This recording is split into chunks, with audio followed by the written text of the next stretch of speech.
Okay guys, a quick one. Here, I'll detail how to create a role on Discord. So if you want to create a role on Discord to assign this particular role to yourself or your Discord server members, then this video is going to walk you through how to do this step by step. So if at the end of this, you find this offer informative, please don't forget to like and then subscribe. Now to create a role on Discord, all you just need to do is go ahead and open the Discord application. So this could be on your Android and could be on your iPhone. Once you open the Discord application, locate and click on your Discord server, just beneath the messages icon. Then once you click on your Discord server here, you should see your Discord server name. Then click on the pointed arrow on the Discord server name to open the Discord server. Then once you open the Discord server just like this, go ahead and then click on settings. Now once you click on settings, you want to scroll down the page until you see user management.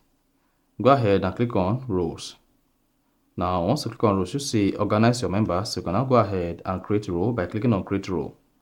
Once you create role, here you can see role name. So you want to give your role a name so that you can easily identify the role this particular person is performing on your Discord server. So let's say moderator. So just type moderator and then you can change the role color by clicking on this and then select the color you want to give to the role. Then once you selected the color, click outside and click on create.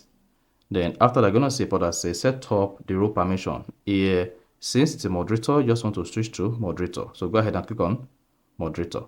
Then here, assign this role to your member. A member can have more than one role.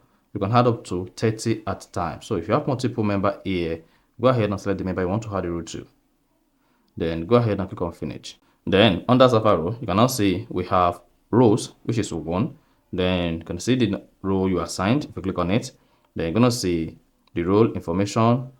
You can display separately the permission you granted to the role, the link member, and you can also go ahead and delete the role. So that is basically how to create a role on Discord. So if you found this offer informative, please don't forget to like and then subscribe.